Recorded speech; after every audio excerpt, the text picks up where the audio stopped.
Ya, Salam Alehem di Sem Hamasea.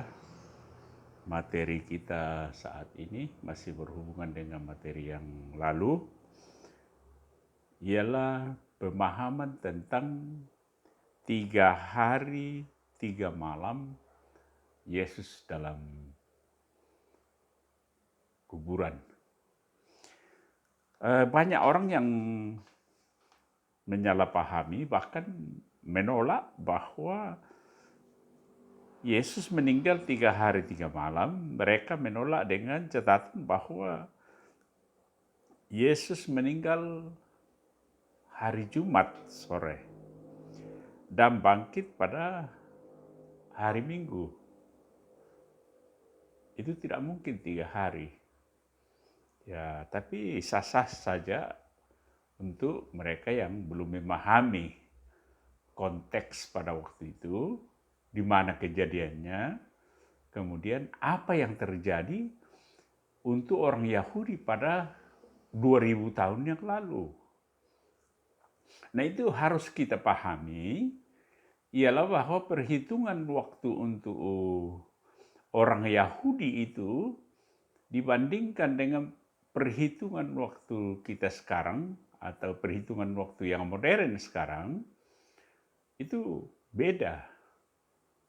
Di mana perhitungan waktu untuk orang Yahudi itu dimulai pada jam 6 sore. Nah, kita tahu bahwa Yesus itu meninggal jam 3 sore. Kemudian oleh Yusuf Arimatea dan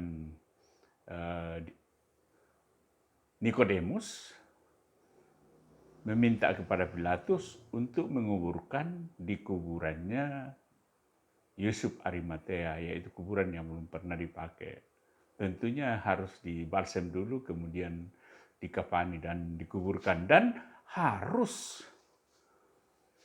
sudah ada di dalam liang lahat sebelum jam 6. Karena begitu masuk jam 6 sore, hari Jumat jam 6 sore itu sudah dihitung masuk hari Sabat. Jadi hari jam 6 sore lewat 1 menit, 2 menit, itu sudah dihitung masuk hari Sabtu. Sampai besok sore jam 6 sore hari Sabtu. Itu dihitung 1 hari. Kemudian Yesus bangkit pada hari Minggu. Ya, apakah itu tengah malam jam 12 malam atau jam 1 atau jam 2, jam 3, jam 4? Yang jelas bahwa waktu Maria Magdalena ke kuburan waktu itu, Yesus, kuburan sudah terbuka dan Yesus sudah tidak ada. Nah, itu kita harus pahami dulu. Jadi 3 hari 3 malam itu harus kita paham dulu dari konteks Yahudi kuno, dalam kalender Yahudi kuno. Bahwa 1 jam atau 10 menit sebelum jam 6 hari Jumat, itu sudah dihitung 1 hari. Kemudian hari kedua, yaitu jam 6 sore sampai jam 6 sore hari Sabtu. Itu sudah hari kedua. Dan hari ketiga ialah jam 6 sore lewat sedikit sampai jam 6 sore hari Minggu. Tapi kenyataannya hari Minggu pagi Maria Magdalena sudah mendapati kuburan sudah terbuka. Berarti kita tidak tahu pasti apakah jam 12 malam Yesus itu bangkit, atau jam 1, jam 2, jam 3. Yang penting bahwa jam 6 pagi Maria Magdalena ke sana, kuburan sudah kosong. Nah, itu perhitungan waktu. Jadi kalau kita menafsirkan kemudian dengan menggunakan jam modern, itu tidak akan ketemu. Bahkan Ya terus terang banyak saya mengambil materi dari buku Ibu Rita Wahyu, itu saya tidak terlalu sependapat dengan mereka, karena mereka katakan bahkan Jumat Agung yang sudah 2000 tahun yang lalu itu diperingati, pasca hari Minggu sudah diperingati, tetapi muncul tiba-tiba, ya bukan aliran sesat, tapi kalau boleh katakan bahwa penafsiran yang keliru. Sehingga malah di dalam buku tersebut dia katakan bahwa hari Rabu sore kematian Yesus. Bahkan kalau dihitung bukan lagi 3 hari, tetapi justru 4 hari. Ya, tapi ya oke lah. Yang penting bahwa yang bersangkutan ya, namun mereka sebagai pakar tapi juga harus mengetahui konteks kapan ini terjadi. Dan itu kita harus jangan lupa konteksnya di mana. Nah, kemudian perhitungan waktu ini juga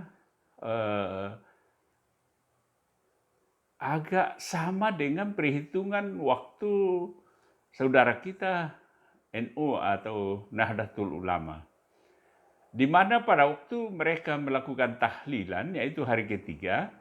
Saya kasih contoh, misalnya keluarga mereka meninggal hari Senin sore, jadi sebelum jam 6 atau apakah jam 3 atau jam 4, maka tahlilan itu sudah dilaksanakan pada waktu hari Selasa maghrib, sesudah maghrib. Itu sudah dihitung 3 hari 3 malam. Perhitungannya begini. 1 jam sebelum jadi hari Senin, 1 jam itu sebelum jam 6 itu sudah dihitung 1 hari. Kemudian jam 6 sore itu atau malam itu sampai besok jam 6 sore itu dihitung 1 hari. Kemudian lewat 1 jam, berarti masuk jam 7, juga dihitung 1 hari, berarti sudah 3 hari. Padahal kalau kita berhitungan biasa, itu baru lebih 1 hari. Nah, itu agak sama. Kalau saudara kita dari Muhammadiyah, ya mungkin tidak terlalu mengerti, karena saya tidak tahu apakah mereka juga memperingati tahlilan atau belum. Ya, dan itu biasa ya kalau ada keluarga saudara kita dan ada undangan, kadang-kadang memang kita biasa katakan, wah saya kira baru meninggal kemarin, kok sudah malam ini sudah dilakukan tahlilan. Padahal itu perhitungannya sama dengan itu. Ya tentunya ini ada dasar-dasar untuk menguatkan. Misalnya ya saya katakan tadi bahwa sudah lebih 2000 tahun yang lalu diperingati. Jumat Agung itu jatuh pada hari Jumat dan Paskah itu jatuh pada hari Minggu. Tentunya didukung oleh bapak-bapak gereja yang ada pada waktu itu, yang bahkan masih merupakan saksi dari para rasul. Misalnya ya Irenaeus. Kita tahu bahwa Irenaeus itu adalah murid daripada Polikarpus. Polikarpus itu adalah murid Yohanes. Ya, berarti Irenaeus itu adalah cucu rohani dari Yohanes. Kemudian Bapa Demetrius Didaskalia Apostolorum, yaitu merupakan pimpinan gereja Koptik di Mesir pada zaman itu. Dan mereka juga yang menentukan perayaan Natal yang pertama di Alexandria, yang saya sudah sampaikan terlebih dahulu. Juga Santo Agustinus, ya dia menguatkan dengan fakta-fakta yang ada. Di mana pendapat mereka ini ya banyak ilmunya ditransfer oleh Romo Martin Luther, ya Calvin dan Zwingli. Kemudian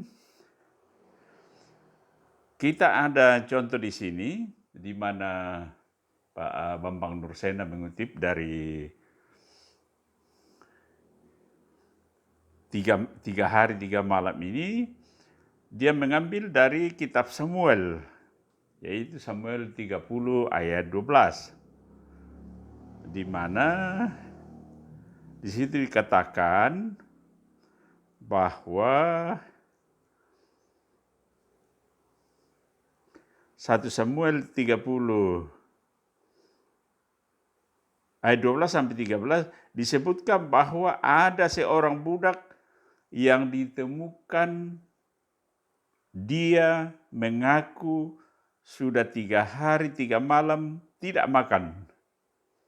Dan pada hari dia ditemukan, atau karena sudah 3 hari 3 malam tidak makan, seperti dikatakan di dalam ayat tersebut, maka seharusnya pada hari dia ditemukan adalah hari yang keempat. Ya, ini adalah cara pandang daripada pemikiran kita orang-orang ya modern. Namun nyatanya bahwa Alkitab mencatat sekalipun budak tersebut mengaku sudah 3 hari 3 malam tidak makan pada hari dia ditemukan, itu dia mengaku hari ketiganya saat dia sakit.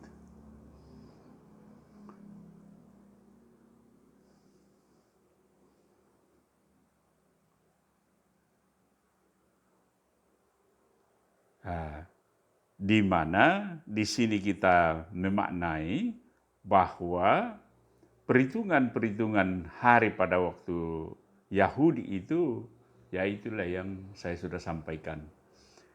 Hal yang tersebut juga ini ya tentunya banyak yang tidak sepaham, yang apalagi kalau mereka dari Muhammadiyah misalnya Zakir Naik, kita tidak tahu apakah dia dari Muhammadiyah atau NU, kemudian Ahmad Didat, kemudian Ustaz Maskur.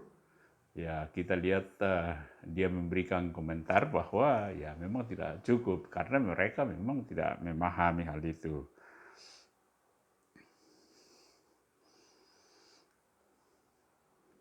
Dari 1 Samuel pasal 30 ayat 12, dan memberikan kepadanya sepotong kue arah dan 2 buah kue kismis, dan setelah dimakannya ia segar kembali, sebab ia sudah tidak makan dan tidak minum selama 3 hari 3 malam. 1 Samuel 30 ayat 13, kemudian bertanyalah Daud kepadanya, budak, siapakah engkau dan dari manakah engkau? Jawabnya, aku ini seorang pemuda Mesir, budak kepunyaan orang Amalek. Tuanku meninggalkan aku karena 3 hari yang lalu aku jatuh sakit.